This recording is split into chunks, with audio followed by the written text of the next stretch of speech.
السلام عليكم ورحمة الله وبركاته.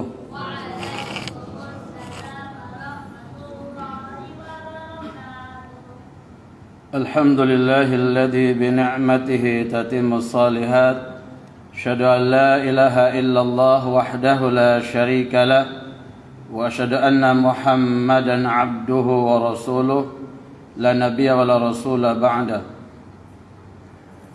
وقال الله تعالى في القرآن الكريم: أعوذ بالله السميع العليم من الشيطان الرجيم.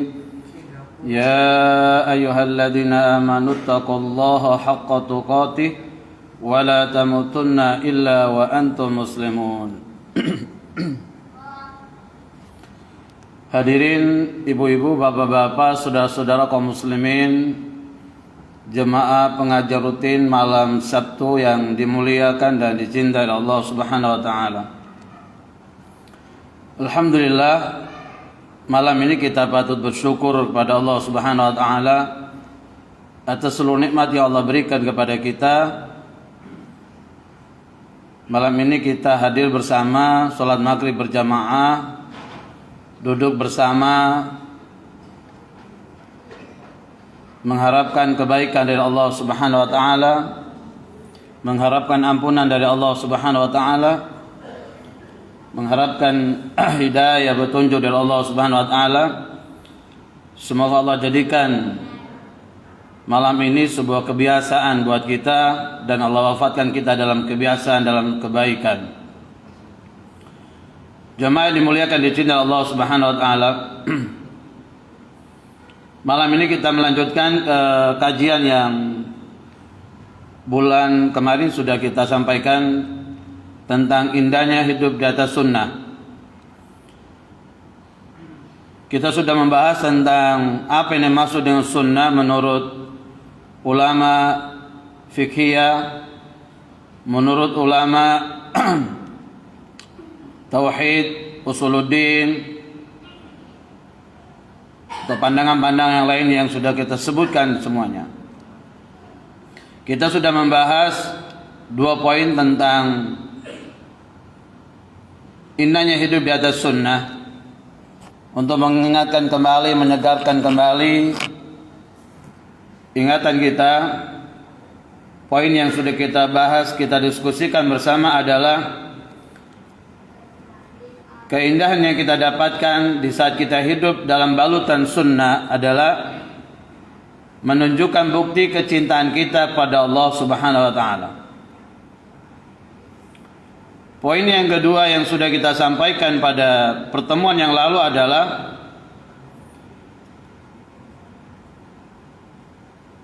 bahwa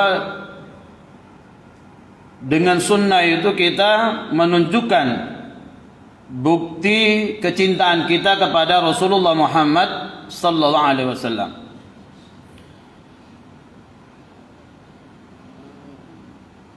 Orang di sini menyebut bulan Maulid, bulan di mana umat Islam menunjukkan agresivitasnya dan meningkatnya rasa cintanya kepada Rasulullah Muhammad sallallahu alaihi wasallam. Terlepas dari pro kontra tentang perayaan Maulid Nabi tersebut, yang catatan-catatan yang harus kita sepakati bersama adalah bahwa jangan sampai kita mengedepankan hal-hal yang masih dalam perdebatan di kalangan ulama tentang perayaan tersebut, lalu kemudian kita meninggalkan sesuatu yang wajib. Kita meninggalkan sesuatu yang sudah menjadi sunnah yang disepakati oleh semua umat, baik dari kalangan salafus saleh atau kalangan mutakhirin. Banyak orang menunjukkan bukti cintanya kepada Rasulullah Muhammad sallallahu alaihi wasallam dengan berbagai macam gelar-gelar selawat, versi selawat, gerakan-gerakan selawat sampai seperti berjoget atau hal-hal yang lain yang banyak jamaah sudah saksikan sendiri. baik langsung maupun di YouTube itu. Tetapi kemudian pada waktu pelaksanaan sholat berjamaah, ya, pada waktu pelaksanaan sholat berjamaah, kemudian sholat itu ditinggalkan. Acara selesai, buyar, ya, sholatnya masing-masing bagi yang sholat. Ada banyak hal-hal yang perlu kita kritisi bersama.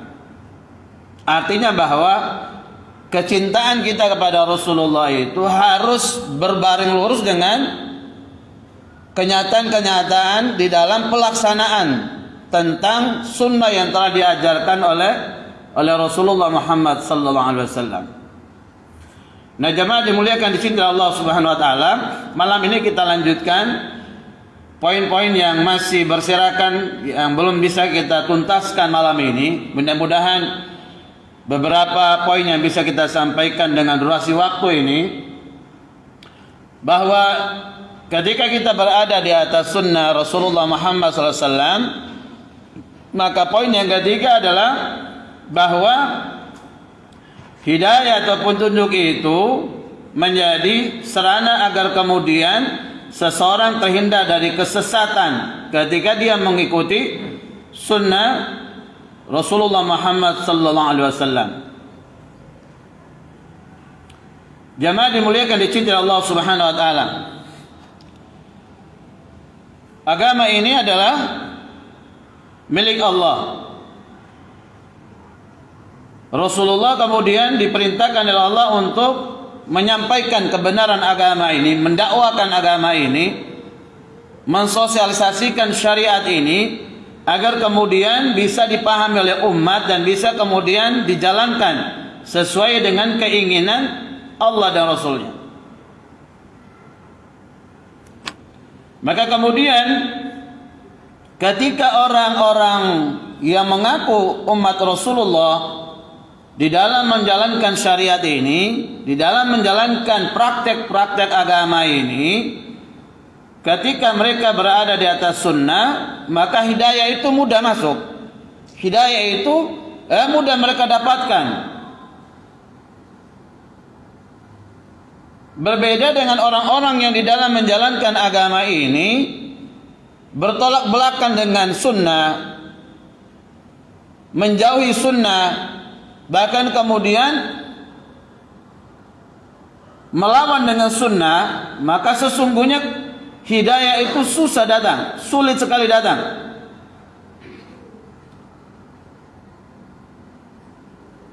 Jemaah dimuliakan dicintai Allah Subhanahu wa taala.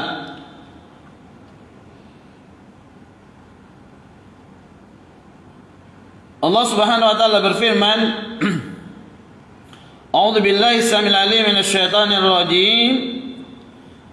Qul atii'u Allah wa atii'ur rasul fa in tawallaw fa innama 'alaihi ma hummila 'alaikum ma hummila 'alaikum ma hammaltum wa in tuti'u tahtadu wa ma 'alar rasul illa al-balagul mubin. Katakanlah Muhammad, taatlah kalian kepada Allah dan taatlah kalian pada Rasulullah, dan jika kamu berpaling maka sesungguhnya kewajiban Rasul hanyalah apa yang dibebankan kepadanya. Kewajiban kamu adalah apa yang dibebankan kepadamu. Dan jika kamu taat kepada Allah Subhanahu wa taala, taat pada Rasulnya, niscaya kamu mendapatkan petunjuk, mendapatkan hidayah dari Allah Subhanahu wa taala. Dan kewajiban Rasul hanyalah menyampaikan amanah dengan jelas, dengan terang. Surat An-Nur ayat 54. Jemaah dimuliakan dicintai Allah Subhanahu wa taala. Ketaatan kita itu selalu berbanding lurus antara Allah dan Rasulnya. Atiullah wa atiur Rasul. Ketaatan kita di dalam menjalankan syariat ini sesuai apa yang diinginkan oleh Allah dan Rasulnya.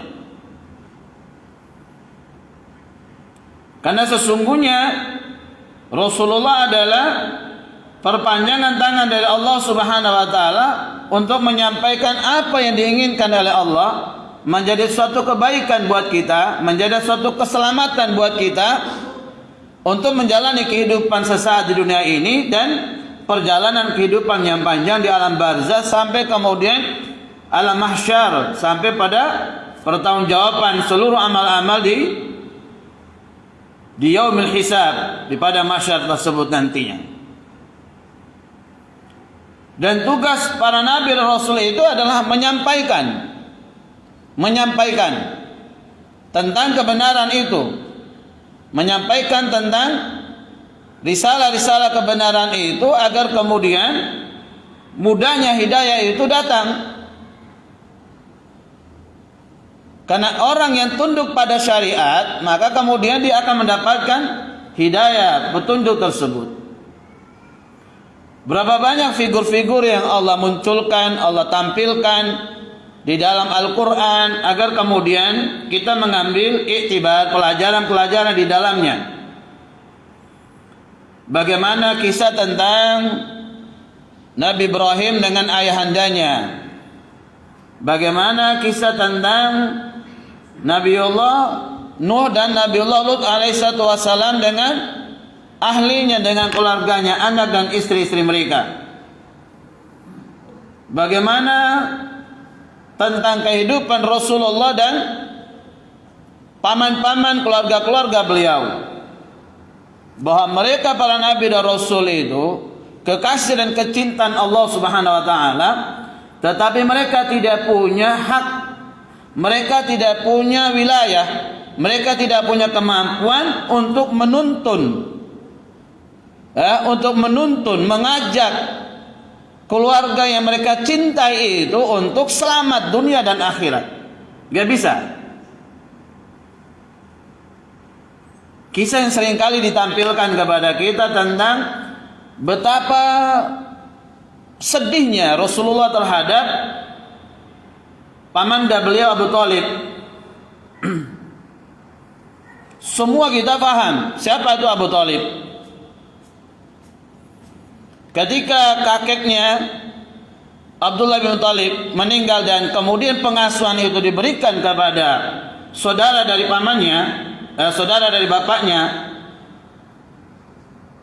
maka kemudian Abu Thalib mulai membimbing Muhammad pada saat itu menjadi manusia yang bertanggung jawab terhadap dirinya.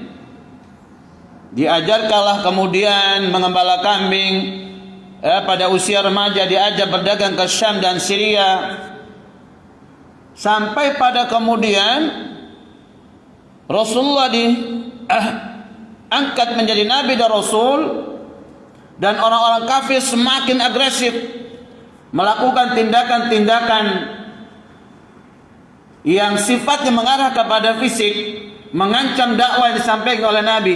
Bahkan kemudian Abu Thalib didatangi, diminta agar kemudian menyampaikan kepada ponakannya berhenti dari dakwah untuk tidak menghina Lata, Uzza dan Manat, tuhan-tuhan yang mereka sembah pada saat itu. Betapa pembelaan yang dilakukan oleh pamannya Abu Thalib ini kepada keponakannya tersendiri. Harta, pikiran, tenaga, nyawa sekalipun dia berikan agar kemudian dakwah ini berjalan terus, karena dia tahu bahwa keponakannya ini berada di atas jalan kebenaran yang harus dia dukung, yang harus kemudian dia bela.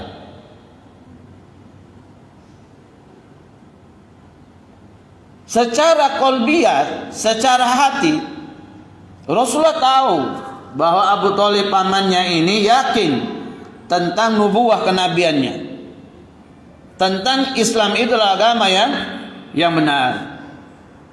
Tetapi secara lisan, iqrar bil lisan, diucapkan dengan lisan, asyhadu an la ilaha illallah wa asyhadu anna Muhammadar Rasulullah, itu yang tidak mampu diucapkan oleh Abu Thalib. Di detik-detik sakaratul mautnya, keponakannya Rasulullah ini tahu bahwa sebentar lagi Abu Thalib akan wafat, akan meninggal. Maka dia bujuklah pamannya, wahai pamanda, tolong kau ucapkan 2 kalimat syahadat, aku menjadi saksi di hadapan Allah. Walaupun paman tidak pernah sholat, puasa, zakat, haji dan semuanya, yang terpenting adalah modalmu mengucapkan 2 kalimat syahadat. Tapi kemudian saudara-saudaranya pun tidak tinggal diam, mengancam agar Abu Thalib tetap mati dalam kekafirannya. Dan betapa sedihnya Rasulullah, hatinya terguncang karena pamannya adalah salah satu orang yang sangat membela dakwanya. Sehingga kemudian Rasulullah menangis, ngerus ulah kepada Allah Subhanahu wa taala. Kenapa banyaknya sahabat yang bukan dari keluarganya sendiri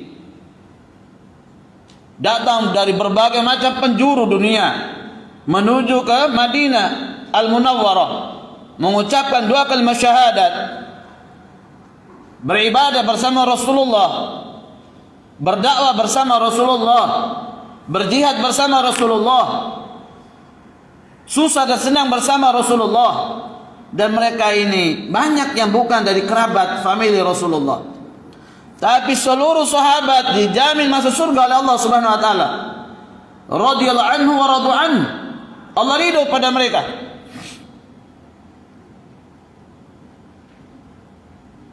Mereka juga sudah ridho pada Allah Subhanahu wa taala. Betapa dosa yang mereka lakukan beratnya,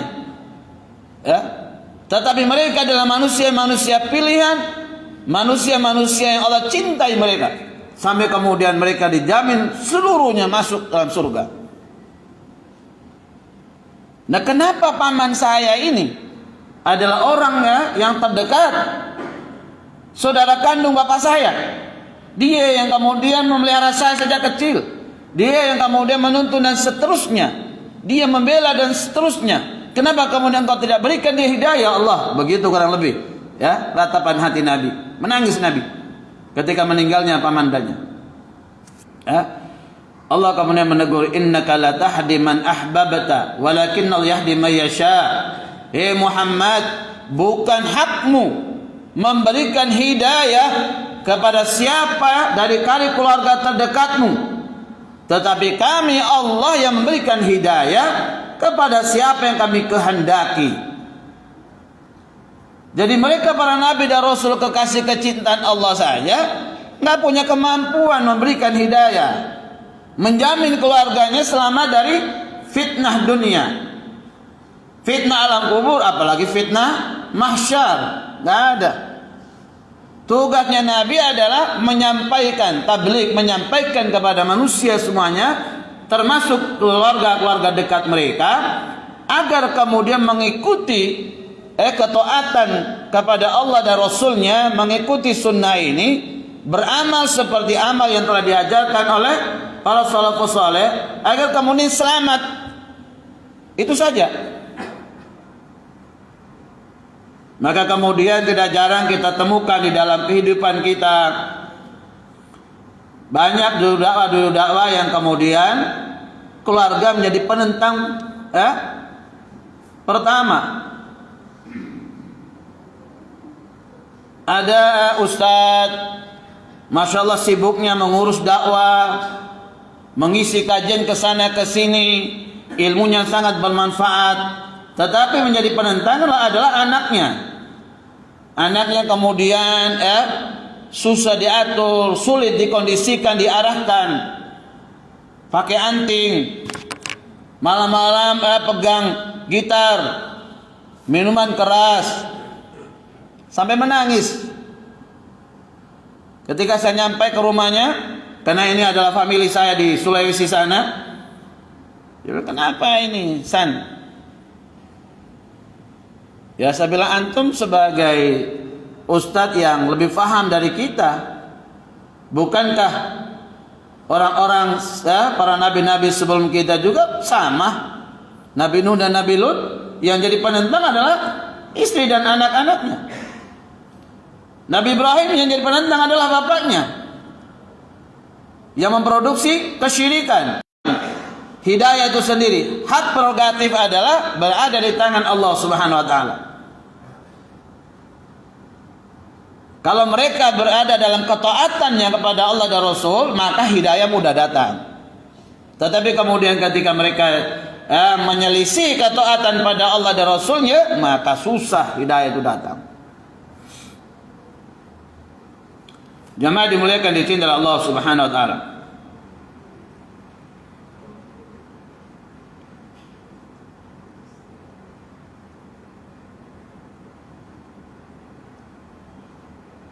Di dalam surat Al-Ahzab ayat 21 Allah menjelaskan, laqad kana lakum fi Rasulillahi uswatun hasanah. Sungguh telah ada pada diri Nabi itu teladan yang terbaik. Nabi itu teladan yang terbaik.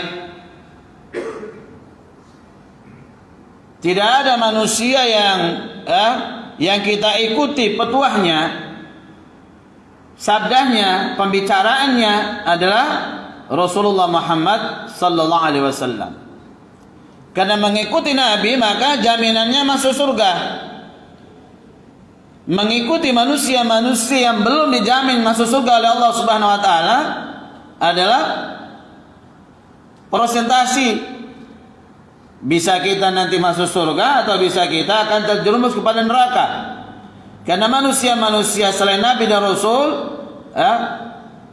mereka bukan manusia yang maksum. Mereka adalah manusia-manusia yang tidak terjaga kesalahan. Mereka tidak dikontrol langsung oleh Allah Subhanahu wa taala, tidak tegur langsung oleh Allah Subhanahu wa taala. Maka kalau kita ingin selamat dunia dan akhirat, figur yang kita teladani, kita taati, kita ikuti adalah Rasulullah Muhammad sallallahu alaihi wasallam. Nah, bagaimana caranya? Rasulullah kemudian memerintahkan kepada kita mengikuti sunnah khulafaur rasyidin, mengikuti sunnah yang dilakukan oleh 4 khalifah pada hadis yang akan kita sebutkan ke depan nanti. Poin yang keempat adalah ketika kita berada di atas sunnah, maka menjaga keselamatan dari perselisihan dan perpecahan.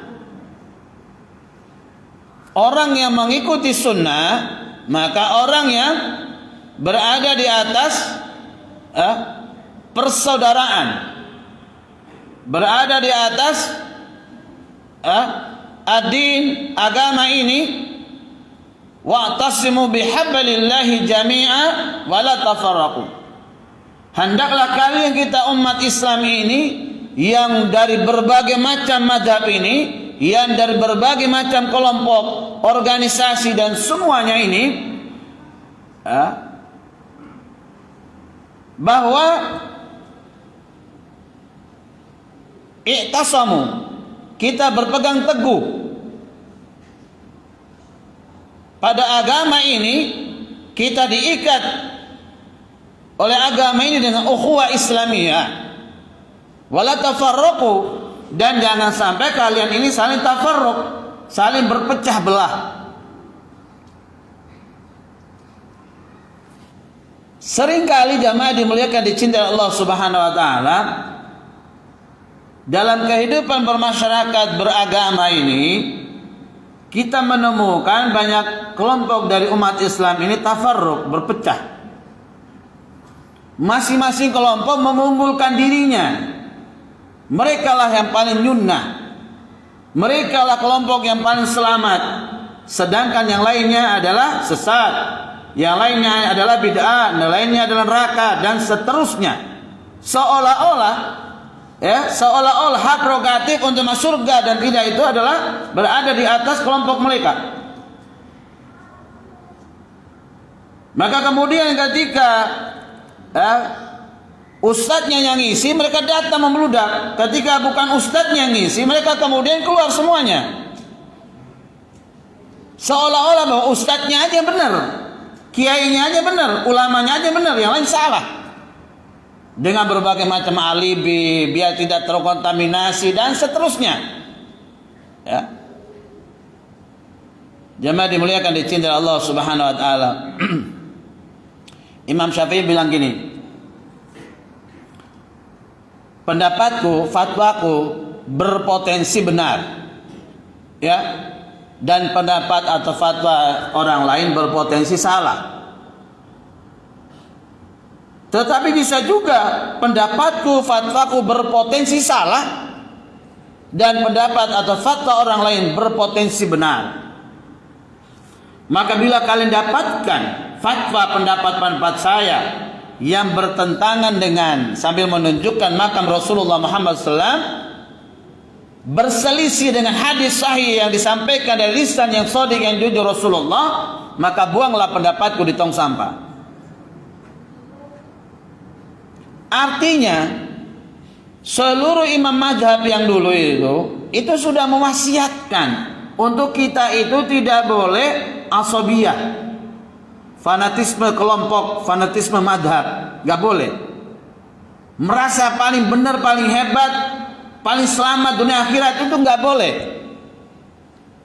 Orang sekarang baru belajar melihara jenggot, baru belajar celana tingkang, semua orang disalahkan. Ulama-ulama yang hebat disalahkan semua, kiai semua disalahkan. Padahal baru belajar, baca kitabnya juga nggak bisa, mondok juga enggak. Ini ulama-ulama yang hebat yang masya Allah kitab gondolnya berjejeran, ilmu mereka luar biasa. Tapi muncul anak-anak muda yang kemudian baru belajar ini suka menyalahkan, suka berada pada kelompoknya sendiri-sendiri. Kadang-kadang kita ucapkan salam, mereka kemudian tidak menjawab. Wallahu alam. Apa dia jawab dalam hati? Yang jelas getaran bibirnya tidak terlihat. Padahal hadisnya jelas. Sunnah mengucapkan salam kepada orang yang kita jumpai, baik yang kita kenal atau tidak, kepada saudara-saudara kita kaum muslimin, wajib bagi kita menjawab salam yang disapa oleh saudara kita. Loh Ustaz jangan karang-karang lah. Loh saya mengalami sendiri kok. Mereka-mereka ini dulu ngaji dengan ke kita, belakangan ini kemudian seolah-olah kita nggak pernah kenal, mereka nggak kenal kita. Masya Allah. Kadang-kadang bingung, ya. Kadang-kadang kita bingung. Yang sering dimunculkan itu persoalan tentang fikih, persoalan tentang furu, tentang cabang, itu yang dibesar-besarkan. Sambil bahas masalah tentang tentang furu'iyah ini, tentang cabang-cabang dari Islam ini, mulai sejak zaman Rasulullah masih hidup sampai hari kiamat, orang nggak bakal ketemu, ya. Gak bakal ketemu. Yang satu imannya pakai basmalah dengan jahriyah. Bismillahirrahmanirrahim. Alhamdulillahirabbil alamin. Nah, ini NU ini. Ya. Yang satu kemudian basmalahnya sir. Alhamdulillahirabbil alamin. Dia Muhammadiyah ya. Nggak pernah ada, ya. Dari sejak salafus saleh dahulu nggak ada klaim-klaim begitu. Semua orang bisa mengamalkan, hadisnya sahih semua. Ia membaca dengan basmalah jahriyah, hadis dari Abu Hurairah sahih. Ia membaca dengan alhamdulillah, hadisnya sahih. Nah, namanya hadis sahih itu hadis diamalkan semua.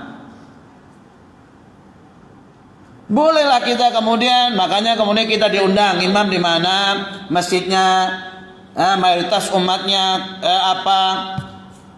sholat, kemudian jadi imam khotib Idul Fitri Idul Adha di mana, kita tanyakan basmalahnya nyaring apa sir? Nyaring Pak Ustadz, ya nyaring.